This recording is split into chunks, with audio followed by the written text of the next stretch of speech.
நம்ம வாங்குற 10 ரூபாய் பேட்டரியில கூட பிளஸ் மைனஸ் 2 இருக்கும். ஆனா திமுக தலைவர்களை நம்பி வாழ்ற ஊபிஎஸ் வாழ்க்கையில மைனஸ் மட்டும் தான் இருக்கு. அதுதான் கருணாநிதியோட வாழ்க்கையில பிளஸ். கருணாநிதி குடும்பத்துக்கு பிளஸ். திமுகவை நம்ம புரட்சி தலைவர் விட்டுட்டு வெளியில வரும் போதே அந்த கட்சியிலேருந்து வெக்கம், மானம், சூடு, சொர்ண, ரோஷம், கடமை, கண்ணியம், கட்டுப்பாடு, கொள்கை, நல்லாட்சின்னு எல்லா நல்ல விஷயங்களும் விட்டுட்டு வெளியில வந்துடுச்சு.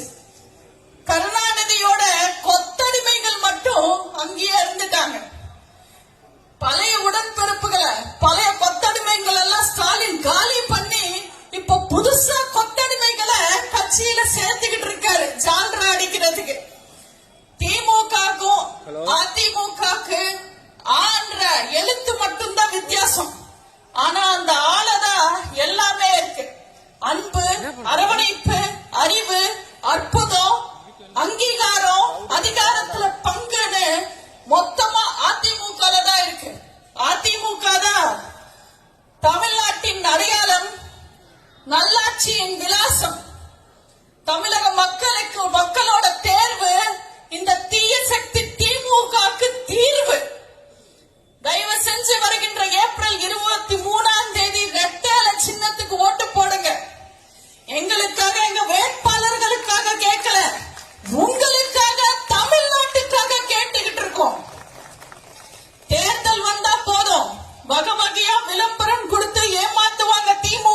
திமுகவே காணாம போயிடும்.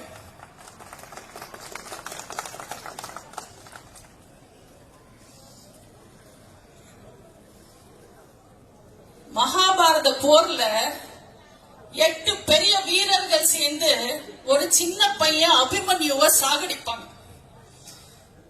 அன்னைக்கு அபிமன்யு செத்தாலும் வீரன் தான், அந்த 8 பேர் ஜெயிச்சாலும் கோழைங்க தான். வியூகத்தை புரிஞ்சிக்க முடியாம உடைக்க முடியாம உள்ளையா மாட்டிக்கிட்டு சாகுற அபிமன்யு கிடையாது நம்ம அண்ணன் எடப்பாடியார். ஒத்தாளா நின்னு மொத்தாலையும் ஜெயிக்கிற அர்ஜுனன் தான் நம்ம அண்ணன் எடப்பாடியார். நம்ம அண்ணன் எடப்பாடியார தோக்கடிக்க திமுக இந்த முறை ஒரு 40-45 கூட்டணி கட்சிகளை ஆதரவு கட்சிகளை கூட்டிட்டு வராங்க. நம்ம அண்ணனை தோக்கடிக்கிறதுக்கு திமுக கூட்டிட்டு வர்ற கூட்டங்களை கொஞ்சம் நீங்க பாருங்களேன். ஃபர்ஸ்ட் காங்கிரஸ் 50 வருஷமா காணவே இல்லாத போஸ்டர் ஒட்டி இருக்காங்க தமிழ்நாட்டுல காங்கிரஸ்க்கு. அந்த காங்கிரஸ் நம்பி கூட்டணி கூட்டிட்டு வராங்க.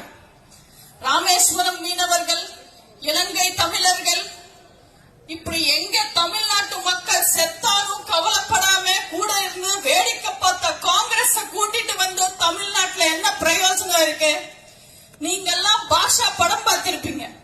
அந்த படத்துல நம்ம ரஜினி சார் தான் டான்ஸ் ஆடுவார், ஃபைட் பண்ணுவாரு, பஞ்ச் டைலாக் பேசுவாரு, எல்லாமே ரஜினி சார் தான் பண்ணுவாரு.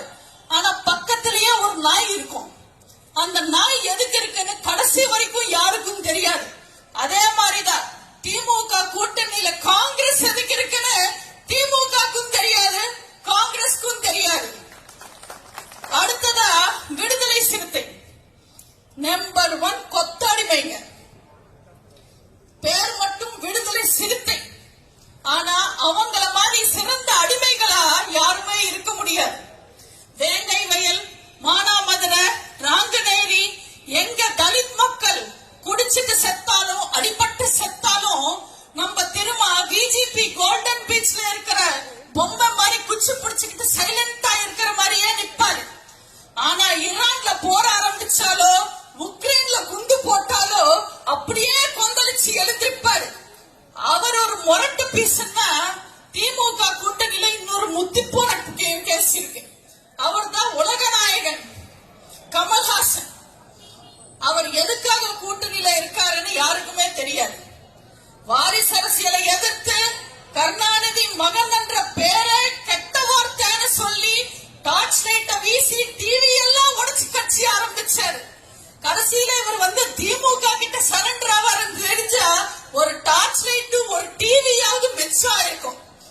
இன்னைக்கு தமிழ்நாட்டுல 2.5 வயசு பொண்ணு திமுக கட்சிக்காரன் கெடுக்கிறான், ரிப்போர்ட்டரை அடிக்கிறான், கந்து வட்டிக்கு கொடுத்துட்டு அவங்க வீட்டுல போய் படுக்கிறான், மக்களுக்கு நல்லது பண்ணா தடுக்கிறான்.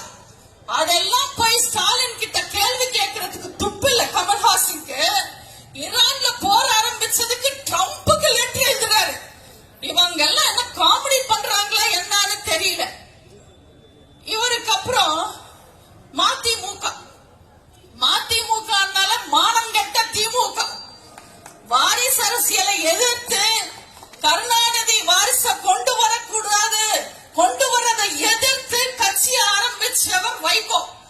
ஆனா அவரோட மகனுக்காக ஒரு எம்பி சீட்டுக்காக மொத்த தொண்டர்களையும் காலி பண்ணிட்டாரு. அவரோட பார்ட்டியை அடமானம் வச்சுட்டாரு, மொத்த தொண்டர்கள் முதுகலையும் குத்திட்டாரு.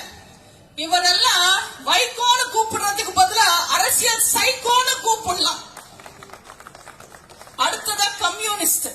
அவங்கள பார்த்தா அவங்க நிலைமைய பார்த்தா எனக்கு நிஜமாவே ரொம்ப பாவமா இருக்கு. இதுக்கு முன்னாடி எல்லாம் தெரு முனையில கொண்டு வந்து உண்டியல வச்சு அவங்களோட செலவுக்கு பணத்தை கலெக்ட் பண்ணுவாங்க, சேகரிப்பாங்க. ஆனா இப்போ அந்த உண்டியல் கூட வைக்க முடியாத ஒரு நிலைமை. ஏன்னா உண்டியல் வச்சா சேகர் பாபு வந்து உண்டியலை தூக்கிட்டு போயிடுவாரு. இது அறநிலையத்துக்கு தான் சொந்தம், இது எங்களோட துறைக்கு தூக்கிட்டு போயிடுவாரு. அதனால அன்றாட செலவுக்கு கூட அறிவாலயத்துக்கிட்ட போய் ஸ்டாலின் கிட்ட போய் கையேந்தி நிக்க வேண்டிய நிலைமை. அடுத்ததா போது ஆளுங்கட்சிக்கு பிரதான எதிரியா இருந்தது முஸ்லிம் லீக் கட்சி. ஆனா இன்னைக்கு ஒரு சீட்டு கொடுங்க, 2 சீட்டு கொடுங்கன்னு ஸ்கூலுக்கு போற குழந்தைங்க சாக்லேட்டுக்கு அடம் பிடிக்கிற மாதிரி அழுதுகிட்டு நின்னுகிட்டு இருக்காங்க. இஸ்லாமிய மக்கள், இஸ்லாமிய நண்பர்கள் ஒண்ணு ஞாபகத்துக்கு வச்சுக்கணும். இஸ்லாமிய தீவிரவாதிங்கன்னு அவப்பேர் அவங்களுக்கு கொடுத்ததே கருணாநிதி தான். இஸ்லாமிய மக்களை வெறும் ஓட்டுக்களா தான் திமுக பாப்பாங்க. 2021 தேர்தலுக்கு முன்னாடி ஹிஜாப் போராட்டம், சிஐஏக்கு போராட்டம்னு தெரு தெருவா உங்களை உசுப்பேத்தி போராட்டம் நடத்தினாங்க. ஆனா உண்மையில இந்த 5 வருஷத்துல இஸ்லாமிய மக்களுக்கு ஸ்டாலின் எதுவுமே செய்யல. இன்னைக்கு பிரச்சாரத்துல ஸ்டாலின் பேசினாரு, சிஐஏ சட்டத்தை கொண்டு வந்தது எடப்பாடியார் கிடையாது, மத்திய அரசாங்கம் கொண்டு வந்தது. மத்திய அரசாங்கம் அந்த சட்டத்தை கொண்டு வரும்போது நம்ம எடப்பாடியாரோட உரை எனக்கு இன்னும் கூட ஞாபகம் இருக்கு. முஸ்லிம்ஸ்க்கு ஒரு பாதிப்பும் வராதுன்னு எனக்கு உத்தரவாதம் கொடுத்திருக்காங்க. அதை நம்பி இந்த சட்டத்தை நான் ஏத்துக்கிறேன். ஒரு முஸ்லிம் தொடணும்னா கூட என்ன தாண்டிதான் வரணும்னு நம்ம எடப்பாடியார் சொல்லியிருக்காங்க. இந்த ஜாதி அரசியல், மத அரசியல் பண்றவங்க அதிமுக காரங்க கிடையாது. இந்த கூட்டணியில இருக்கிற கடைசி பீஸ் தேமுதிக, தேய்ந்து முடிந்த திக. மண்டபத்துக்காக கருணாநிதியை எதிர்த்து கட்சியை ஆரம்பிச்சார் கேப்டன்.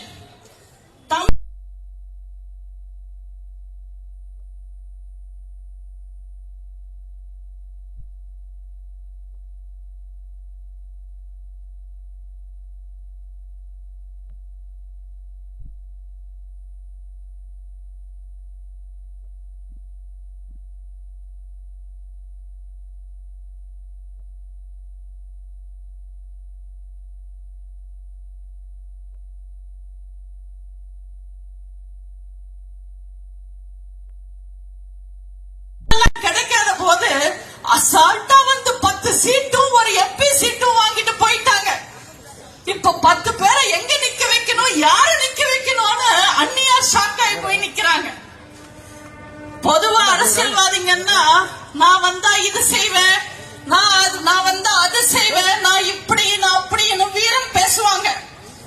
ஆனா இது எதுவுமே பேசாம வெறும் வியாபாரம் பண்ணி பேரம் பேசுற ஒரே அரசியல்வாதி அந்நியார் மட்டும்தான். இவங்க அரசியல் விட பிசினஸ் பண்ணாங்கன்னா ரொம்ப சிறப்பா இருப்பாங்க. உங்க எல்லாருக்கும் ஒரு குட்டி கதை சொல்றேன். நெக்ஸ்ட் பாயிண்ட் பேசுறதுக்கு முன்னாடி, குரங்கு ஒண்ணு இருந்தது. அந்த குரங்குக்கு ஒரு நாள் மாம்பழம் கிடைச்சது. அந்த மாம்பழத்தை கடிச்சு ருசி பார்த்த குரங்கு ரொம்ப குஷி ஆயிடுச்சு. அதுக்கு அந்த ருசி ரொம்ப பிடிச்சிருச்சு. இந்த மாம்பழம் ரொம்ப நல்லா இருக்கு, நம்ம தினமும் சாப்பிடணுமே, என்ன பண்றதுன்னு யோசிச்சது. ரொம்ப புத்திசாலித்தனமா யோசிச்சு மாம்பழம் ஃபுல்லா சாப்பிட்டு கொட்டைய வச்சுக்கிட்டு மண் தோண்டி கொட்டைய புதைச்சு வச்சது. இது மரம் ஆயிடுச்சுன்னா நான் டெய்லி மாம்பழம் சாப்பிடுவேன், என் மாம்பழம் எனக்கு சொந்தமா இருக்கும்னு யோசிச்சது குரங்கு புத்திசாலிய. இப்போ கொட்டைய புதைச்சு வச்சு அந்த குரங்கு என்ன செஞ்சது? புத்திசாலித்தனமா தான் கொட்டைய புதைச்சது. ஆனா குரங்கு தானே, குரங்கு புத்தி எங்க போகும்? இப்போ அது டெய்லி எழுந்திருச்ச உடனே மரம் வளர்ந்துருச்சான்னு அந்த குழிய தோண்டி கொட்டையை எடுத்து பார்க்கும். வளர்ந்து இருக்காது, திருப்பி தோண்டி வச்சிடும். அடுத்த நாள் வரும், மறுபடியும் கொட்டையை எடுத்து பார்க்கும், வளர்ந்து இருக்காது, திருப்பி தோண்டி வச்சிடும். இப்படி கடைசி வரைக்கும் அது கொட்டைய எடுத்து பார்த்துட்டு இருந்தது. கொட்டை அங்கேயே இருந்தது. குரங்கு ஒரு நாள் செத்து போயிடுச்சு. அதே மாதிரிதான் இன்னைக்கு தமிழ்நாட்டுல ஒரு கட்சி வந்திருக்கு. நிறைய ஆசைப்பட்டு கட்சி ஆரம்பிச்சா போதும் சிஎம் ஆயிடலான்ற கனவுல எல்லாம் வராங்க. கட்சி ஆரம்பிச்சு புதுசு இல்ல, அரசியலும் புதுசு இல்ல, அரசியல் தெரியாது, அதனால ஆசைப்படுறாங்க. இந்த கட்சியோட பொதுக்கூட்டத்துல அந்த தலைவர் நின்றுகிட்டு சாட்டைய சுத்தும் போது எனக்கு யமனோட பாசக்கயிறை ஞாபகத்துக்கு வருது. ஏன்னா அவன்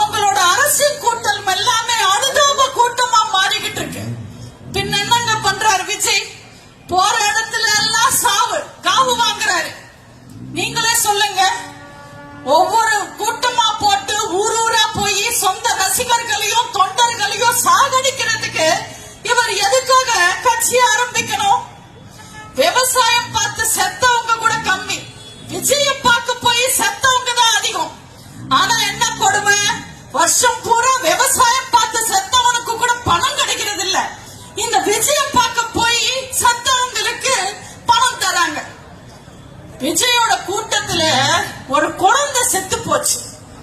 அதை விசாரிக்கிறதுக்கு ரெசார்ட்டுக்கு கூப்பிட்டு அவங்க அம்மாவை பார்த்து சாப்பாடு போட்டு பேமெண்ட் கொடுத்து அனுப்பி விடுறாரு. உடனே அந்த அம்மா வெளியில வந்து, என் பொண்ணு தான் உயிரை பலி கொடுத்து விஜயன் என்ன பக்கத்துல இருந்து பாக்குற பாக்கியத்தை வாங்கி கொடுத்துருச்சுன்னு பேசுறாங்க. இதெல்லாம் ஒரு அம்மாவா? இன்னொரு பொண்ணு பேட்டி கொடுக்கறாங்க, எங்க வீட்டுல 9 பேர் இருக்காங்க, 9 பேரும் விஜய்க்கு ஓட்டு போடலன்னா விஷம் வச்சு கொன்னிடுவேன். இவங்க எல்லாம் பொண்ணுங்களா? இவங்களோட மனநிலை தான் சரியா இருக்கா? ஒரு சமுதாயம் வளரணும்னா பெண்களும் இளைஞர்களும் தான் முக்கிய காரணம். ஆனா இந்த விஜயோட கூட்டத்துக்கு வர பொண்ணுங்களையும் பசங்களையும் பார்த்தா தமிழ்நாடு என்ன ஆயிடும்ன்ற கவலை வருது. இந்த மக்களை ஆளணும்னு நினைக்கிற தலைவர்கள் மக்களோட மக்களாய் இருந்து மக்களுக்காக மக்கள் கூட நிக்கணும். ஆனா விஜய் அவர் நிக்கிற வேன்ல 10 பவுன்சர்ஸோட நிக்கிறாங்க. கீழே நிக்கிற தொண்டர்களுக்கும் தண்ணியும் கிடையாது, பாதுகாப்பும் கிடையாது, ஒண்ணும் கிடையாது. தனக்காக செத்தவங்களை போய் பார்க்காத ஒரு தலைவர் அல்ல தலைவரா?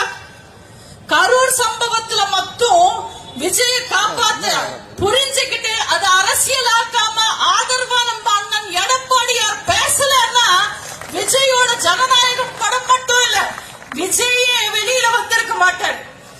வாப்பா வெளியில வா, மக்களை பாரு, மக்கள் கிட்ட பேசு, மக்களை சந்திச்சு பாருன்னு சொன்னா இவங்க எல்லாம் வெளியில வர சொல்றாங்க.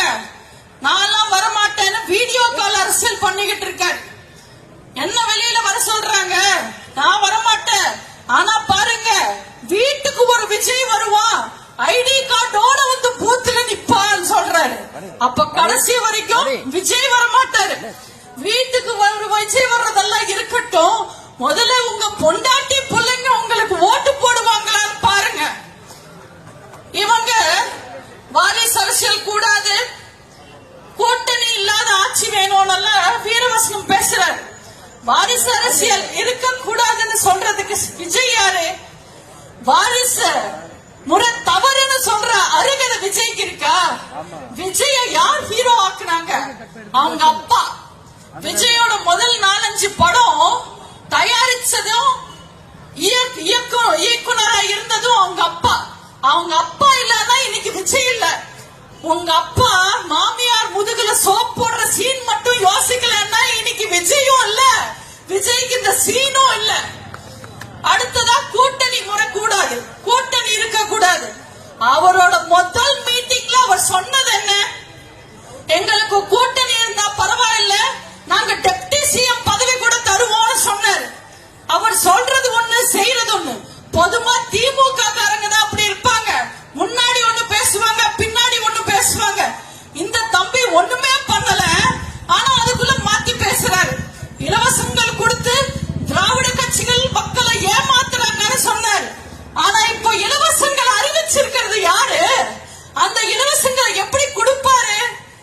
நாங்க புரட்சி தலைவி அம்மா வரை வந்தவங்க, நாங்க இலவசம்ன்ற வார்த்தை கூட அதிமுக வரலாறுல நாங்க பயன்படுத்துறது இல்ல.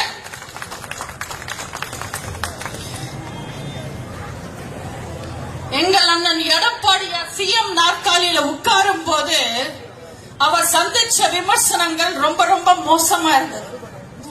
முதல்ல கேலி பேசினாங்க, அப்புறம் எதிர்த்து பேசினாங்க, அப்புறமா பயந்து பேசினாங்க, கடைசியில சரண்டரானாங்க. அம்மாவோட ஆட்சியை சிறப்பா நடத்தி காட்டினவர் நம்ம அண்ணன் எடப்பாடியார் அவர்கள்.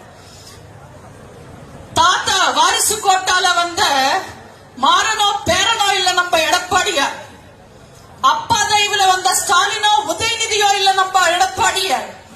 துண்டு சீட்ட கையில வச்சுக்கிட்டு கண்டபடி உலர்றவர் இல்ல நம்ம எடப்பாடியார். நீட்ட ஒழிக்கிறேன்னு சொல்லி மொத்த தமிழ்நாட்டையும் ஒழிச்சவர் இல்ல நம்ம எடப்பாடியார். வேங்கை வயல்ல தலித் மக்கள் அடிபட்டு சாகும் போது, பாதிக்கப்பட்டு சாகும் போது வேடிக்கை பார்த்தவர் இல்ல நம்ம எடப்பாடியார். கொரோனா காலத்துல மக்கள் குடிச்சு செத்தா என்ன, டாஸ்மாக் திறந்து வைப்ப, வருமானம் வேணும்னு நினைச்சவர் இல்ல நம்ம எடப்பாடியார். 5 வருஷத்துல அத்தனை அமைச்சர்களும் ஊழல் கேச மாட்டும் போது வெக்கமே இல்லாம ஆட்சி நடத்தினவர் இல்ல நம்ம எடப்பாடியார். கோட்டை காரி துப்பி ஜெயில போட்டாலும் கூட கூட்டிட்டு வந்து அமைச்சராக்கி அழகு பார்த்தவர் இல்ல நம்ம எடப்பாடியார். நம்ம எடப்பாடியார் யார் தெரியுமா? அம்மாவுக்கு பிறகு யார்? கழகத்தை காப்பாற்ற போவது யார்? இயக்கத்தின் தலைவர் யார்? ஆட்சியின் முதல்வர் யார்? யார் யார் யார் யாருன்னு தமிழ்நாடு கேள்வி கேட்டுக்கிட்டு இருக்கும் போது அந்த யார் தான் இந்த எடப்பாடியாரின் முன்னாடி வந்து நின்றவர். களத்துல முன்னாடி நின்று எதிரிகளை தோக்கடிச்சு துரோகிகளை துரத்தி விட்டு கட்சியை கட்டுக்கோப்பா வச்சிருந்தவர். அம்மாவோட ஆட்சி அட்டகாசமா நடத்தினவர். அம்மா கொண்டு வந்த அத்தனை திட்டங்களையும் கொரோனா காலத்துல பைசா வருமானம் இல்லாத போது நிறுத்தாம மக்களுக்கு கொடுத்தவர். மக்களுக்கு இன்னும் மகத்தான திட்டங்களை கொண்டு வந்திருக்காரு. இந்த தேர்தல்ல அதிமுக மக்களுக்காக எத்தனையோ திட்டங்கள் அறிவிச்சிருக்காங்க. அந்த திட்டங்களை பார்த்து திமுக கேக்குறாங்க, இதெல்லாம் எப்படி கொடுப்பீங்கன்னு. கொரோனா காலத்துல பைசா வருமானம் இல்லாம அம்மா உணவகத்துல இலவசமா சோறு போட்டோம். அத்தனை திட்டங்களும் கொடுத்தோம். மினி கிளினிக்ல மருந்து கொடுத்தோம். மக்களுக்கு அத்தனை பாதுகாப்பும் தேவையான விஷயங்களும் கொடுத்தவர் நம்ம எடப்பாடியார் அவர்கள். நாங்க குடும்பத்துக்காக, வாரிசுக்காக திட்டங்களை தீட்டல, மக்களுக்காக திட்டங்களை தீட்டுறவங்க அதிமுக. அது மாணவர்களுக்கு மடிக்கணினியா இருக்கட்டும், தாலிக்கு தங்கமா இருக்கட்டும், அம்மா உணவகமா இருக்கட்டும், மினி கிளினிக்கா இருக்கட்டும், தொட்டில் கலந்த திட்டமா இருக்கட்டும், இலவச மின்சார திட்டமா இருக்கட்டும், எங்க அம்மா மக்களுக்காக கொண்டு வந்த திட்டங்கள். நாங்க புரட்சி தலைவர் வழிவந்தவங்க. சொன்னதுதான் செய்வோம், செய்யறது மட்டுமே தான் சொல்லுவோம். திமுக மாதிரி எலெக்ஷன் நேரத்துல மக்களோட காலை பிடிச்சு எலெக்ஷன் முடிஞ்ச உடனே மக்களோட கழுத்தை பிடிக்கிறவங்க அதிமுக காரங்க கிடையாது. எண்ணற்ற திட்டங்கள். உங்களுக்கு இனிமே விலையில்லா கேஸ் திட்டம், வருஷத்துக்கு 3 சிலிண்டர் உங்க வீடு தேடி வரும். கிராமத்துல 100 நாள் வேலை 150 நாளா உயர்த்தப்படும். அம்மா இல்லம் திட்டம், இடத்த அரசாங்கம் கொடுத்து அந்த இடத்துல வீடும் கட்டி கொடுக்கும். ஏழை மக்களுக்கு ஒற்றை வீடு நிச்சயம். உங்களோட மகிழ்ச்சியே எங்க லட்சியம். இந்த சமுதாயத்துல ஆணும் பெண்ணும் சமம். ஒரு பெண் எவ்வளவு கஷ்டப்படுறாங்களோ தன் குடும்பத்தை காப்பாத்த ஆணும் அதே அளவுக்கு கஷ்டப்படுறாங்கன்றது புரிஞ்சுக்கிட்டு பேருந்துல ஆணுக்கும் பெண்ணுக்கும் விலையில்லாத பேருந்து வசதி, மாணவர்கள் வேலையில் கிடைக்காம தவறான வழியில போயிடக்கூடாதுன்றதுக்காக கல்லூரி படிச்சு முடிச்சு வேலைக்காக காத்திருக்கிற மாணவர்களுக்கு மாசம் 2000 ரூபாய், +2 படிச்சு முடிச்சு வேலைக்காக காத்திருக்கிற மாணவர்களுக்கு மாசம் 1000 ரூபாய். மாணவர்களுக்கு எப்படி உதவித்தொகையோ மீனவர்களுக்கும் அதே மாதிரி உதவித்தொகை. மீனவர்களோட உதவித்தொகை 8000 ரூபாயில இருந்து 12000 ரூபாவாக உயர்த்தி தரப்படும். 5 வருஷமா இந்த உதயசூரியன் ஆட்சியில ஒவ்வொரு வீடும் இருட்டுல தான் இருக்கு. அதனால குலவிளக்கு திட்டத்துக்கு கீழே இனிமே எல்லாருக்கும் 2000 ரூபாய். ரோட்டோரமா சின்ன கடை வச்சிருக்கிற சிறு வியாபாரிகளோட கடன் தள்ளுபடி செய்யப்படும். ஓட்டுக்காக மட்டும் கூட வச்சுக்கிட்டு பிரச்சனை வந்தா தள்ளி நின்று வேடிக்கை பார்க்கிற மாதிரி இல்லாம சிறுபான்மை மக்களோட வாழ்க்கை முன்னேறணும்ன்றதுக்காக அவங்க தொழில் தொடங்க வட்டி இல்லாத கடன் வழங்கப்படும். நம்ம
இந்த 5 வருஷ திமுக ஆட்சியில வந்த விலையேற்றத்தால வரி ஏற்றத்தால கஷ்டப்பட்டு தவிச்ச ஒவ்வொரு தமிழன் குடும்பத்துக்கும் 10,000 ரூபாய் வழங்கப்படும்.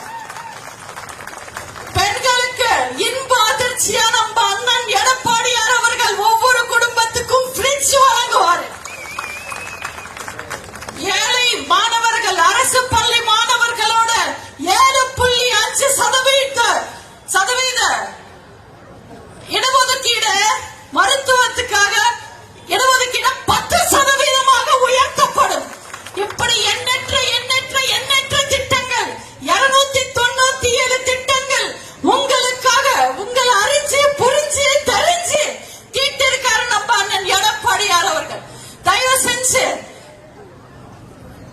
தமிழனை காப்பாத்த, தமிழனோட தன்மானத்தை காப்பாத்த, தமிழ் பெண்களை காப்பாத்த, பெண் குழந்தைகளை காப்பாத்த வருகின்ற ஏப்ரல் 23ஆம் தேதி நம்ம வெற்றி வேட்பாளர், நல்ல வேட்பாளர், உங்க இல்ல வேட்பாளர், செல்ல வேட்பாளர் என் அன்பு சகோதரர் பி.வி. ரமணா அவர்களுக்கு உங்க சின்னமான, அம்மாவின் சின்னமான, வெற்றியின் சின்னமான, புரட்சி தலைவரின் சின்னமான, புரட்சி தமிழரின் சின்னமான இரட்டை இலையில் வாக்களித்து மிகப்பெரிய வெற்றியை தாருங்கள் என கேட்டு வாய்ப்புக்கு நன்றி கூறி விடைபெறுகிறேன். நன்றி, வணக்கம்.